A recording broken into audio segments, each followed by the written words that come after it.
हमारा आज का टॉपिक है electrophilic substitution reaction.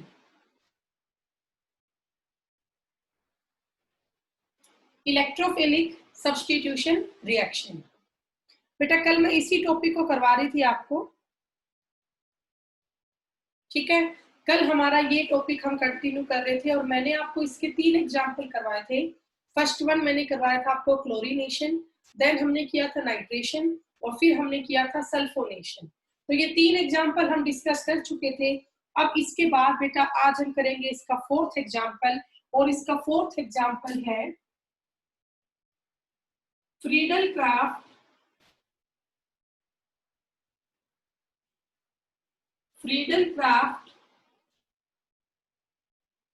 Alkylation. Friedel craft alkylation. अब ये एल्काइलेशन का मीनिंग क्या होता है बेटा? फ्रीडल क्राफ्ट तो साइंटिस्ट का नाम हो गया, और एल्काइलेशन का मतलब होता है एडिशन ऑफ एल्काइल ग्रुप। बेटा एल्काइलेशन क्या होता है? एडिशन ऑफ एल्काइल ग्रुप, ठीक है।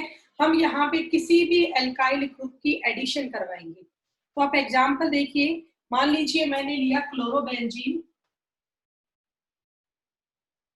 हमने लिया क्लोरोबेंजीन, प्लस मैंने लिया बेटा मिथाइल क्लोराइड। मिथाइल क्लोराइड क्या होता है? CH3Cl। मिथाइल क्लोराइड क्या होगा? CH3Cl। अब ये रिएक्शन होगी in presence of anhydrous AlCl3। Reaction takes place in presence of anhydrous AlCl3। तो अब बेटा होगा क्या? CH3Cl कैसे टूटेगा? CH3 पे है स्लाइड पॉजिटिव चार्ज, Cl पे है स्लाइड नेगेटिव चार्ज। तो ये वाला पार्ट यहाँ पे किसका काम करेगा? इलेक्ट्रोफाइल। ये बेटा किसका काम करेगा? इलेक्ट्रोफाइल का। तो इसकी ऑर्थो और पैरा पोजीशन से क्या हटेगा? H+, बदले में वहां क्या जुड़ जाएगा? CH3। तो इसका आंसर क्या आएगा बेटा? एक आंसर तो ये होगा, ये क्लोरोबेंजीन ही है, ठीक है, और हमने इसकी ऑर्थो पे जोड़ दी CH3। क्लोरोबेंजीन ही है और हमने इसके ऑर्थो पे क्या जोड़ दिया? CH3। प्लस में एक और आंसर क्या होगा? दूसरा आंसर बताइए इसका। क्लोरोबेंजीन ही रहेगा और हमने इसकी पैरा पे क्या जोड़ दी? CH3। तो यहाँ पर ये 2 आंसर आए। अब ये आपको पता है बेटा बेंजीन पे CH3 क्या होता है? टोलीन होता है। तो इसका नाम क्या होगा? 1 2 2 पे क्लोरो है, मतलब ये तो आपका हुआ ऑर्थोक्लोरोटोलीन, और ये आपका क्या होगा? पैरा क्लोरोटोलीन होगा। ये आपका माइनर प्रोडक्ट है, ये आपका मेजर प्रोडक्ट है। और साइड में क्या निकल रहा है? यहाँ से H हट रहा है, यहाँ से Cl, प्लस में क्या निकल रहा है बेटा? HCl। तो आप देख पा रहे हो इस एग्जाम्पल में किसकी एडिशन हुई? एल्काइल ग्रुप की एडिशन हुई। CH3 आपका क्या है? मिथाइल है। मिथाइल मतलब एक एल्काइल ग्रुप है।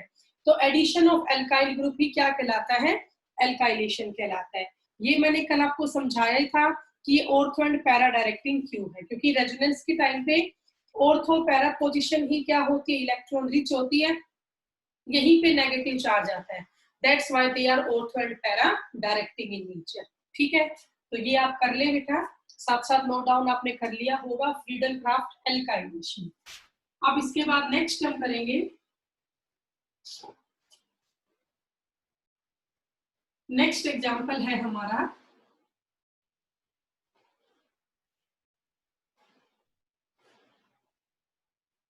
Friedel craft. 5th एग्जांपल है बेटा फ्रीडल क्राफ्ट है, तो ये भी फ्रीडल क्राफ्ट रिएक्शन ही एग्जाम्पल है इस बार। Friedel Crafts acylation. Friedel Crafts acylation, ठीक है। तो अब बेटा फ्रीडल क्राफ्ट असाइलेशन का मतलब क्या होता है? Addition of acyl group ACYL। Addition of acyl group. Acyl group की एडिशन आपकी होती है फ्रीडल क्राफ्ट असाइलेशन। तो मान लीजिए बेटा मैंने ये लिया क्लोरोबेंजीन, प्लस में यहाँ पे ले लू कोई भी एक एसिड क्लोराइड, ठीक है। तो प्लस मान लीजिए मैंने यहाँ पे लिया CH3COCl प्लस हमने क्या लिया CH3COCl। ये आपको पता है COCl कौन सा फंक्शन ग्रुप, एसिड क्लोराइड।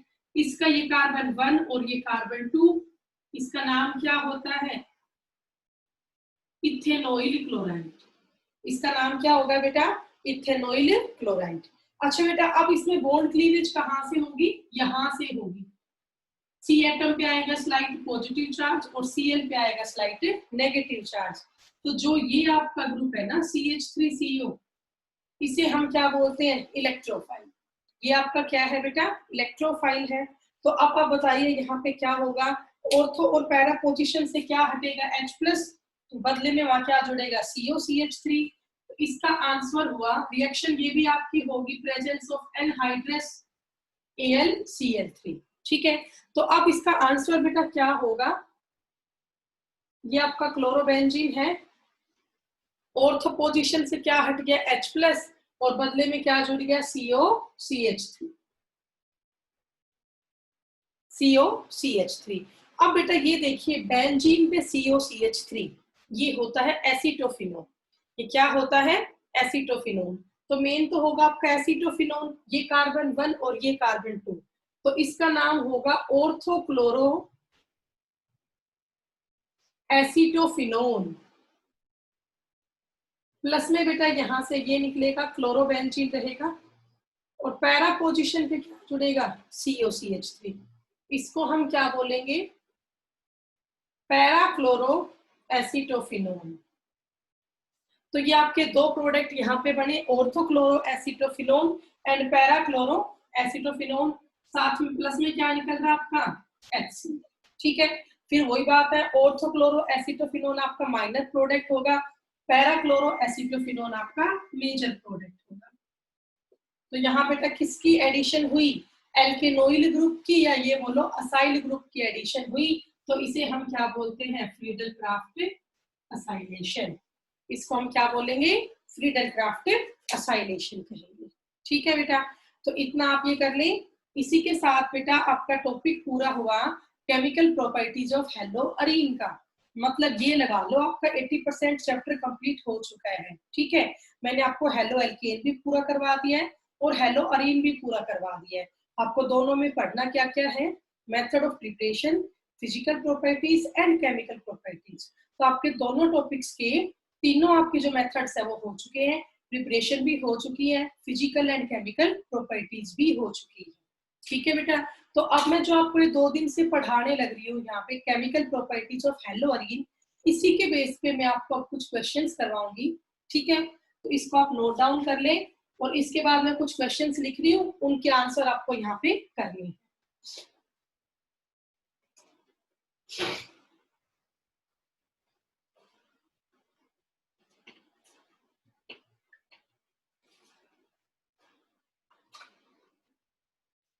तो अब हमारे यहाँ पे क्वेश्चन है, identify the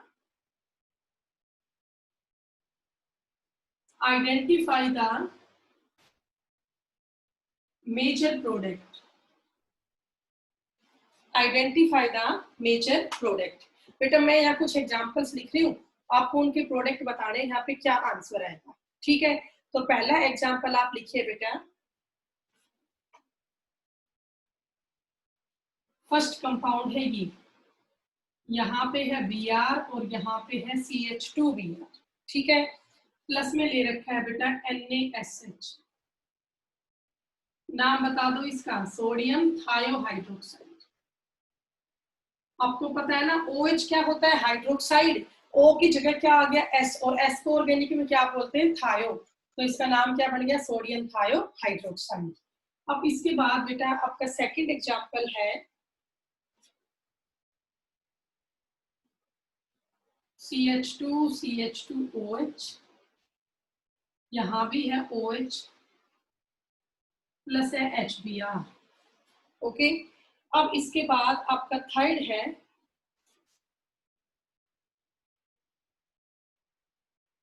ClNO2 plus C2H5ONA, इसको हीट करना है इथेनॉल की प्रेजेंस में। ठीक है बेटा, तो मैंने यहाँ पर ये 3 क्वेश्चन लिखे हैं, आपको इन तीनों के आंसर बताने हैं किसमें क्या आपका मेजर प्रोडक्ट बनेगा। तो देखिए बेटा ध्यान से, पहला क्वेश्चन आपका, अगर आप ध्यान से देख पा रहे हो तो ये तो आपको पता है, ये तो Br डायरेक्ट जुड़ रहा है बेंजीन वाले कार्बन से, और ये Br जुड़ रहा है इस साइड वाले कार्बन से। ठीक है, अब बेंजीन कार्बन से नेक्स्ट कार्बन क्या होता है, बेंजाइलिक। तो यहाँ तो आपका ब्रोमीन जुड़ रहा है बेंजाइलिक कार्बन से, और बेंजीन वाला कार्बन ही क्या होता है, अराइल। यहाँ बेटा 2 Br है, ध्यान से देखिए, ये Br तो जुड़ रहा है अराइल वाले कार्बन पे, मतलब कि डबल बॉन्ड वाले कार्बन पे, लेकिन ये Br आपका जुड़ रहा है बेंजीन रिंग के नेक्स्ट कार्बन पे, मतलब कि बेंजाइलिक कार्बन पे। या आप ये भी कह सकते हो, यहाँ पर ब्रोमीन जिस कार्बन से जुड़ा है उसके सारे बॉन्ड सिंगल है, मतलब ये sp3 हाइब्रिडाइज्ड है। लेकिन इस केस में जहां आपका Br जुड़ा है उसके बॉन्ड कैसे हैं, डबल, तो ये sp2 हाइब्रिडाइज्ड है। अब मैंने कई बार करवाया आपको पहले भी, sp3 और sp2 में से ज्यादा रिएक्टिव कौन सा होता है, sp3 होता है। तो इसका आंसर क्या आएगा बेटा फर्स्ट का, बताइए कौन सी Br हटेगी, ये Br तो एज इट इज रहेगी, और यहाँ पर क्या आएगा Br हटके, SH, क्या आएगा बेटा, SH, और माइनस क्या होगा, NaBr, एक ही Na और एक ही Br, क्या माइनस हो गया, NaBr। तो अब बेटा सेकंड क्वेश्चन मेरे ख्याल से आप समझ गए होंगे, यहाँ भी OH है, यहाँ भी OH है, कौन सी OH हटके Br आएगी, आप लोगों ने आंसर इसका कर लिया होगा, ये वाली OH हटके क्या आएगी, Br। अब क्या मैं इसको एक्सप्लेन करूं, और माइनस यहाँ से हो गया H2O। तो बेटा इसकी एक्सप्लेनेशन तो बिल्कुल ही इजी है, जैसे मैंने आपको पहला क्वेश्चन समझाया है सेम ऐसे ही होगा ना भाई। यहाँ पर जो OH है वो सिंगल बॉन्ड वाले कार्बन से जुड़ रहा है, यहाँ पर OH बेंजीन रिंग वाले कार्बन से जुड़ रहा है, मतलब जहां बेटा सिंगल बॉन्डेड कार्बन से जुड़ेगा ना उसका सब्स्टिट्यूशन होना पॉसिबल है। तो यहाँ तो आपका OH जुड़ रहा है सिंगल बॉन्ड वाले कार्बन से, और यहाँ आपका OH जुड़ रहा है बेंजीन मींस डबल बॉन्ड वाले कार्बन पे। ठीक है, ऐसा ही है ना बेटा, यहाँ तो आपका OH जुड़ रहा है सिंगल बॉन्ड वाले कार्बन से, और यहाँ आपका OH जुड़ रहा है डबल बॉन्ड वाले कार्बन से। तो ज्यादा रिएक्टिव कौन होगा, सिंगल बॉन्ड वाला कार्बन होगा, तो यहाँ से OH हट के क्या आएगा, Br। अब बेटा थर्ड क्वेश्चन आप देखो, आपका कंपाउंड है ये, ऑर्थो पैरा पे नाइट्रो जुड़ रहा है और यहाँ पे एक Cl है, प्लस में लिया है C2H5ONa, इसका नाम होता है सोडियम इथोक्साइड, सोडियम इथोक्साइड।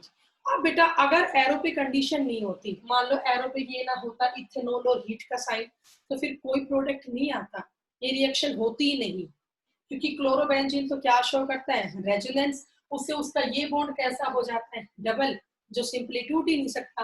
लेकिन यहाँ तो कंडीशन दी है ना कि रिएक्शन आपकी हो रही है C2H5ONa, और सॉरी इथेनॉल और हीट भी इसको कर रहे हैं, तो हीट करने पर सफिशिएंट होगा बॉन्ड डिसोसिएशन, तो यहाँ से बेटा क्या हटेगा, Cl, और यहाँ से क्या हटेगा, Na, तो माइनस आपका क्या हो गया, NaCl।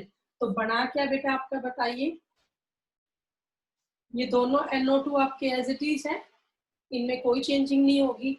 Cl हटके क्या आ गया, OC2H5, बेटा Cl हटके क्या आ जाएगा, OC2H5 आ जाएगा। तो आपको ये तीनों एग्जाम्पल समझ में आए होंगे बेटा। आप लोग मुझे बताएंगे एग्जाम्पल आपको समझ में आए या नहीं, show me your thumb impression. Okay बेटा, अगर किसी बच्चे को कोई भी डाउट है तो प्लीज अपना वो हैंड रेज करें, प्लीज रेज योर हैंड। कोई भी डाउट है किसी भी बच्चे को तो जल्दी बताएं, अदरवाइज फिर मैं आपको नेक्स्ट एग्जाम्पल करवाती हूँ। चलिए फिर हम यहाँ पे अब नेक्स्ट एग्जाम्पल करते हैं, इसको मैं रब कर देती हूँ बेटा।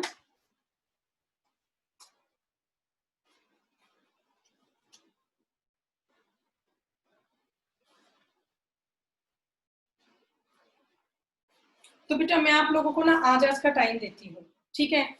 आप लोग आज क्या करें, जो ये कंप्लीट चैप्टर है ना हेलो एल्केन और हेलोरीन का, चैप्टर पूरा हो गया आपका ऑलमोस्ट ही। आप एक बार बेटा इसकी सारे रिएक्शंस पढ़ लें, ताकि कल मैं आप लोगों को जब कन्वर्जन शुरू करवाऊं ना, तो आप लोगों को पूरा चैप्टर माइंड में हो कि कहाँ पे कौन सी रिएक्शन हो रही है। बेटा जब तक आपको चैप्टर याद नहीं होगा ना, आप लोग कन्वर्जन नहीं कर सकते। आपको हर एक रिएक्शन का पता होना चाहिए, किस रिएक्शन में कौन सा प्रोडक्ट है, कैसे वो इसमें कन्वर्ट हो रहा है। तो कन्वर्जन को करने से पहले आपके पूरे चैप्टर को एक बार ढंग से पढ़ना पड़ेगा, उसके बाद ही आप ये कर सकते हैं। ठीक है, तो भाई अब इस चैप्टर का नेक्स्ट टॉपिक हम करते हैं। एक छोटा सा और सिंपल सा टॉपिक है, क्वेश्चन बेटा कभी बनता भी है रेयर, तो 1 मार्क्स में आता है। ओके, तो टॉपिक हमारा है polyhalogen compound. Topic is polyhalogen compound. Poly का मतलब क्या होता है बेटा? मैनी। ठीक है, जहां पे बहुत सारे हेलोजन के कंपाउंड हो उसे क्या बोलते हैं? पॉलीहेलोजन कंपाउंड बोलते हैं। ओके, तो सबसे पहले बेटा पहला पॉलीहेलोजन कंपाउंड हम यहाँ पे करेंगे DDT। बेटा फर्स्ट कंपाउंड हम यहाँ पे क्या करेंगे? DDT। सबने नाम सुन रखा है DDT का, तो DDT तो क्या एक बहुत ही पावरफुल इंसेक्टिसाइड है। ठीक है, तो बेटा DDT की फुल फॉर्म क्या होती है? डाई क्लोरो, पहले डी से क्या हुआ? डाई क्लोरो, फिर नेक्स्ट डी से हुआ diphenyl, dichloro, diphenyl, और फिर टी से हुआ trichloro, trichloro, dichloro, diphenyl, trichloro ethane. ये बेटा डीडीटी की फुल फॉर्म होती है dichloro, diphenyl, trichloro ethane. Dichloro, diphenyl, trichloro ethane, it is the full form of DDT. अब बेटा ये DDT जो है ये बनता कैसे है, डीडीटी की प्रिपरेशन हम कैसे करते हैं, वो आप लोग ध्यान से देखिए बेटा। डीडीटी की प्रिपरेशन हम कैसे करते हैं, तो हम यहाँ पर लेते हैं क्लोरल। एक बार बेटा सब यहाँ पे देखिए प्लीज ध्यान से। क्लोरल, क्लोरल क्या होता है बेटा? क्लोरल में है एक सी, और उस सी पर 3 Cl जुड़े होते हैं। उसके आगे एक और सी है, अल मतलब फंक्शन ग्रुप क्या है? एल्डिहाइड। ये बेटा क्लोरल का स्ट्रक्चर होता है। नाम बताऊं तो 1 2, कार्बन 2 पे कितने क्लोरो है? 3, तो इसका नाम ये बना ट्राई क्लोरो इथेनल। बेटा क्लोरल तो कॉमन नेम है, इसका IUPAC नेम क्या बना? Try chloro ethanal. कि भाई कार्बन पे 3 क्लोरो है, ट्राई क्लोरो है, नंबरिंग में 2 कार्बन है, इथेन, और एल्डिहाइड ग्रुप के लिए क्या आएगा? अल, तो इसका नाम क्या हुआ? Try chloro ethanal. कॉमनली हम इसको क्या बोलते हैं? क्लोरल बोलते हैं। ठीक है बेटा, तो हमने यहाँ क्लोरल लिया, प्लस में हमने 2 मोल लिए क्लोरोबेंजीन के। आपको पता है ये हमारा क्या है? क्लोरोबेंजीन। मैं ऐसा ही 1 मोल यहाँ पे और ले लेती हूँ, ये भी हमारा क्या है? क्लोरोबेंजीन है। तो बेटा हमने यहाँ पे 2 मोल लिए क्लोरोबेंजीन के। अब देखो होगा क्या, आपको पता है 1 2 पोजीशन ऑर्थो होती है, 1 3 मेटा और 1 4 पैरा। तो ये आपकी 1 4 पोजीशन है, 4 पे H है, यहाँ ये पैरा पोजीशन है दोनों की। तो अब क्या होगा बेटा, इसकी तो पैरा पोजीशन के H और इसका ये O, क्या माइनस हो गया बेटा? H2O। क्या माइनस हो गया? H2O माइनस हो गया। बेटा क्लोरोबेंजीन के तो दोनों आपके पैरा वाले हाइड्रोजन, और यहाँ से एक O हमने माइनस कर दिया H2O। तो अब जो बचा ना, आप उसको जोड़ के लिख ले बस। तो मैं यहाँ से शुरू कर रही हूँ। सबसे पहले एक C पर कितने Cl है? 3, ऐसा है। उसके बाद बेटा ये अगला C है, उस C पर एक क्या है? H। अब आप देखिए बेटा इस C का O तो हट गया, तो अब इस C से जुड़ेगा क्या? तो एक तो जुड़ गई बेटा ये वाला क्लोरोबेंजीन, और एक जुड़ गया बेटा ये वाला क्लोरोबेंजीन। तो आप लोग देख पा रहे होंगे। अब बेटा ये बना, ये है डीडीटी का स्ट्रक्चर। बेटा अगर डीडीटी से कोई क्वेश्चन आता है ना, तो सिर्फ स्ट्रक्चर का आता है बस।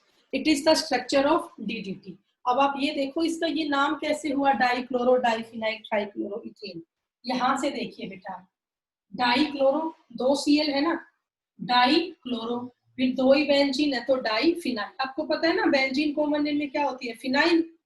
डाई क्लोरो, डाई फिनाइल, इतना हो गया। फिर यहाँ पे 3 Cl है, ट्राई क्लोरो, 2 कार्बन है इथ, और बिटवीन कार्बन सिंगल बॉन्ड है तो एन। इसका नाम क्या बना बेटा, die chloro diphenyl try chloro ethane.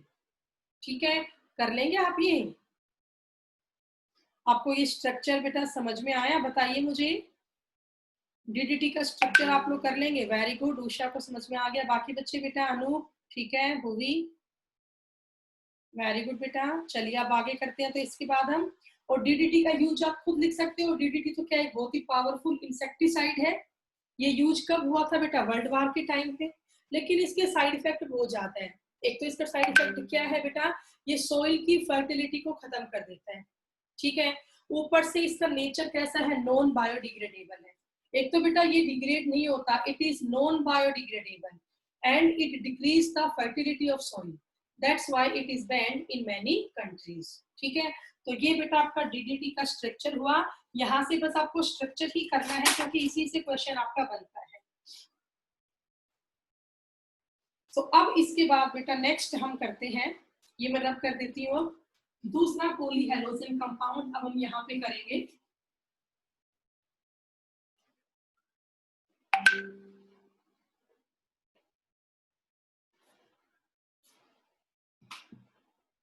देखिए बेटा ध्यान से, अब हमारा दूसरा पॉलीहेलोजन कंपाउंड है freons. Second polyhalogen compound is freons. ठीक है बेटा, व्हाट आर फ्रियोन्स? फ्रियोन्स का मतलब क्या होता है, फ्लोरो कंपाउंड।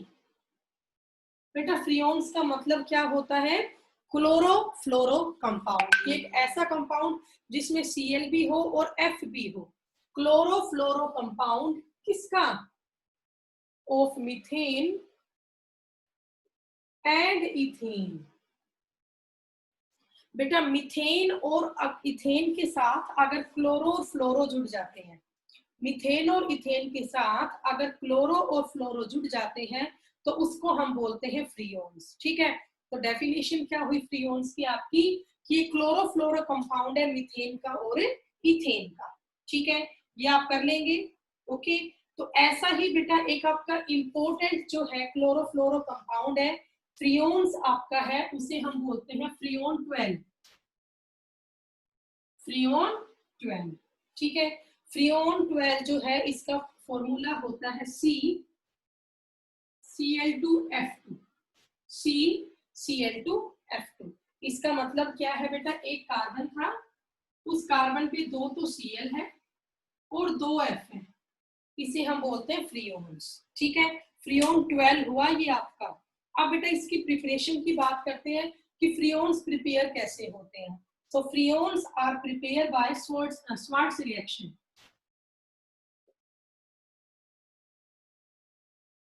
बेटा आपका फ्रियोन किससे प्रिपेयर होता है, स्वार्ट्स रिएक्शन से प्रिपेयर होता है। ठीक है, तब स्वार्ट्स रिएक्शन में क्या होगा हुआ, देखिए बेटा मैंने स्टार्टिंग में लिया CCl4 कार्बन टेट्राक्लोराइड, प्लस मैंने यहाँ पे ले लिए 2 mole of AgF, 2 mole of AgF। बेटा मैंने आपको पहले स्वार्ट्स रिएक्शन करवाई हुई है ना, ये फ्लोरो कंपाउंड बनाने में काम आती है।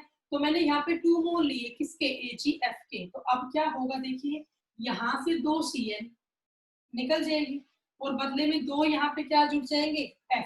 ये बन जाएगा बेटा C पर अब कितनी Cl बची, 2, और 2 यहाँ पे क्या आ गए, F आ गया। आपको समझ में आया, ये बेटा हेलोजन एक्सचेंज की रिएक्शन है।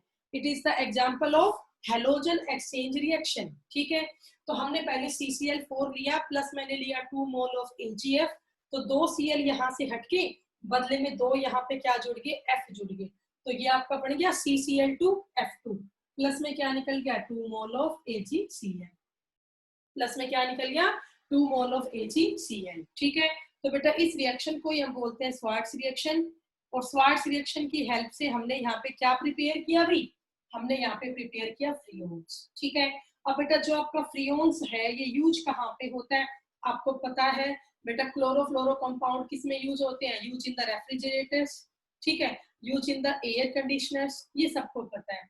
It is used in refrigerators and air conditioner. और साथ में आपको ये भी पता है ओजोन की डिप्लीशन में भी किसका मेन रोल है, क्लोरोफ्लोरो कंपाउंड का। ठीक है, इसका बेटा साइड इफेक्ट क्या है, ये ओजोन लेयर का डिप्लीशन करता है, it is responsible for the ozone hole.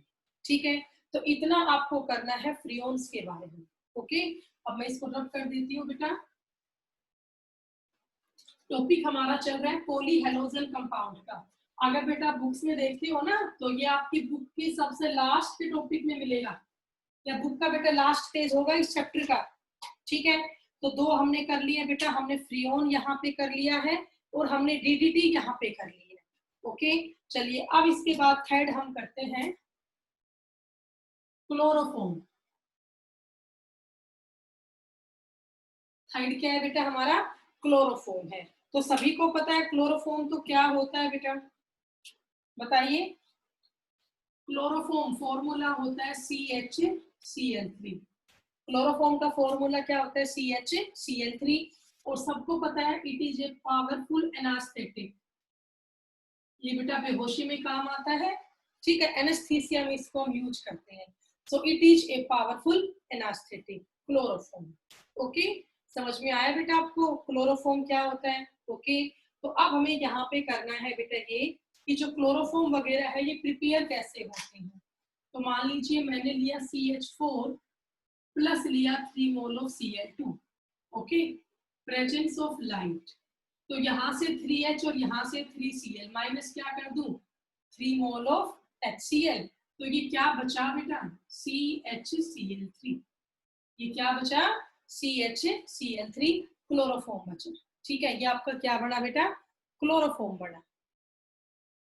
तो अब इसके आगे आप देखिए बेटा, जो ये क्लोरोफॉर्म है ना, ये कैसे बेटा एनास्थीसिया का काम करवाता है, how it is behave as a powerful anaesthetic. ठीक है, आपने बेटा देखा भी होगा क्लोरोफॉर्म को करते क्या है बेटा, रुमाल वगैरह पे डाल के उसको डायरेक्ट यहाँ पे लगा देते हैं नाक पे।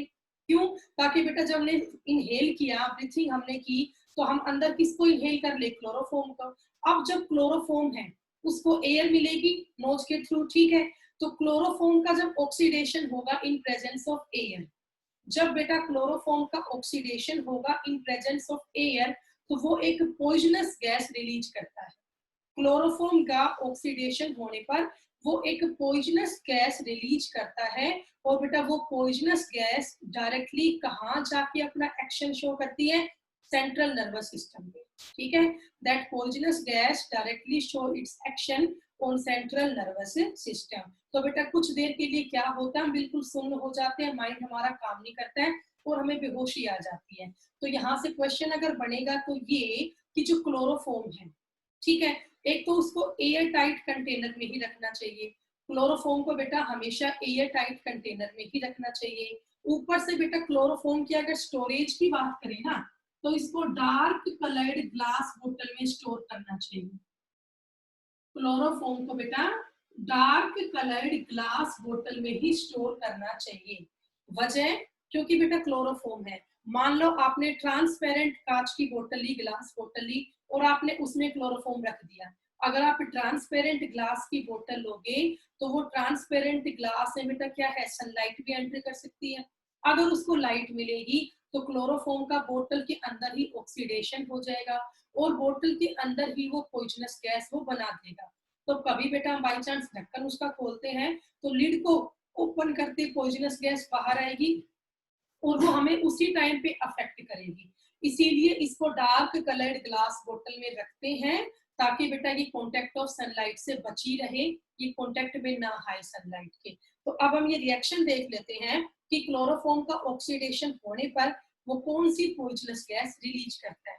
तो यहाँ देखिए बेटा, हमने क्लोरोफॉर्म लिया CHCl3। ठीक है, अब जैसे इसका ऑक्सीडेशन होगा तो ऑक्सीडेशन किसकी प्रेजेंस में होगा, ऑक्सीजन गैस की प्रेजेंस में, एयर से लेगा ऑक्सीजन ये। ओके, तो अब यहाँ पे होगा क्या बेटा, आप देखिए हाफ मोल ऑफ O2 लिया मैंने, एक ही तो O लिया, तो यहाँ पे ये बनेगा COCl2 प्लस में क्या निकलेगा HCl। यहाँ पे क्या बना बेटा, COCl2 प्लस में क्या निकल गया HCl। तो ये रिएक्शन आपको समझ में आ गई होगी। अब जो ये COCl2 है ना बेटा, ये एक पॉइजनस गैस है बेटा। COCl2 क्या है? एक पॉइजनस गैस है जिसका नाम होता है फोस्जीन। और इस गैस का नाम बेटा क्या होता है? फोस्जीन होता है। ये फोस्जीन गैस बेटा आपकी यहाँ पर काम करती है एनेस्थीसिया में, मतलब इसकी वजह से, इस पॉइजनस गैस की वजह से हमारा CNS कुछ देर के लिए काम नहीं करेगा, हमारा ब्रेन काम नहीं करेगा, हमें बेहोशी आ जाएगी। ठीक है, तो क्लोरोफॉर्म का ऑक्सीडेशन होने पर कौन सी पॉइजनस गैस निकलती है? फोस्जीन। फोस्जीन का फॉर्मूला क्या होगा बेटा? COCl2 होगा। That's why chloroform is stored in glass coloured बोतल। ताकि बेटा ग्लास कलर्ड बोतल होगी तो वो कॉन्टेक्ट ऑफ सनलाइट नहीं आएगा, तो उसके अंदर ये गैस प्रोड्यूस नहीं होगी। ओके, तो बेटा आपको इतना करना है क्लोरोफॉर्म के बारे में। साथ में बेटा यहाँ पे एक इम्पोर्टेंट पॉइंट और भी है कि क्लोरोफॉर्म की बोतल में ना 0.6 से 1% के आसपास अल्कोहल भी डाली जाती है बेटा। क्लोरोफॉर्म की बोतल में 1% के आसपास अल्कोहल भी डाली जाती है। तो अगला क्वेश्चन यहाँ से बनेगा कि why 1% alcohol is added in chloroform bottles. तो अब आप उसका आंसर देखिए बेटा कि हमने यहाँ पे 0.6 से लेके 1% के आसपास क्यों ऐड हमने किया यहाँ पे इथेनॉल। तो आप रिएक्शन देखिए बेटा, हमने COCl2 लिया, COCl2 खोल के यू लिखा जाएगा। COCl2 का नाम ही तो क्या होता है? फोस्जीन। और हम इसमें डाल रहे हैं इथेनॉल। इथेनॉल क्या होता है? C2H5OH। बेटा 1% के आसपास हम इसमें क्या डालते हैं? इथेनॉल डालते हैं। क्या डालते हैं? इथेनॉल। तो ये बेटा क्या बनेगा? आप ध्यान से यहाँ पे देखिए, जब इन दोनों कंपाउंड की आपस में रिएक्शन होगी तो कुछ ऐसा बनेगा, CO OC2H5 OC2H5। यहाँ पर एक कंपाउंड बना बेटा, आप लोग ध्यान से देख सकते हो, यहां से बॉन्ड टूटा, ये दोनों H और ये दोनों Cl, प्लस में क्या निकल गया? 2 मोल ऑफ HCl। प्लस में क्या निकल गया? 2 मोल ऑफ HCl निकल गया। और बचा क्या? 2 मोल तो बचे C2H5O के, और यहाँ पर क्या बचा? CO। तो ये बन गया CO, और इस C पे 2 आपने क्या जोड़ दी? OC2H5। 2 आपने क्या जोड़ दी बेटा? OC2H5। इसका नाम होता है डाई इथाइल कार्बोनेट। आपको कार्बोनेट पता है ना क्या होता है? CO3 negative. तो आप देखो O तो अभी यहाँ टोटल 3 है, 1 2 3, लेकिन 2 O के पास क्या जुड़ गया? इथाइल। तो इसका नाम होता है डाई इथाइल कार्बोनेट। और बेटा डाई इथाइल कार्बोनेट एक नॉन टॉक्सिक सब्सटेंस है। It is a non toxic substance. तो क्वेश्चन मेरा ये था बेटा कि हम क्लोरोफॉर्म की बोतल में 1% के आसपास इथेनॉल डाल देते हैं, तो इसमें इथेनॉल डालने का पर्पज क्या है कि अगर बाय चांस बेटा बोतल के अंदर क्लोरोफॉर्म गैस बन भी जाती है ना, तो जो भी क्लोरोफॉर्म गैस बनेगी वो इथेनॉल के साथ रिएक्शन शो कर देगी। ठीक है, the poisonous gas phosgene react with ethanol, और उसकी से एक नया सब्सटेंस यहाँ पे बनेगा। उस नए सब्सटेंस का नाम क्या होगा? Di ethyl carbonate. और जो ये आपका डाई इथाइल कार्बोनेट है, it is a non toxic substance. It is a non toxic substance. तो बेटा जो भी पॉइजनस इफेक्ट था फोस्जीन गैस का, अब वो पॉइजनस इफेक्ट यहाँ पे खत्म हो जाएगा। ओके, कर लेंगे बेटा। तो ये हमारा थर्ड टॉपिक यहाँ पे हुआ। थर्ड पॉलीहेलोजन कंपाउंड था हमारा क्लोरोफॉर्म। अब इसके बाद बेटा नेक्स्ट कर लेते हैं हम, फोर्थ है हमारा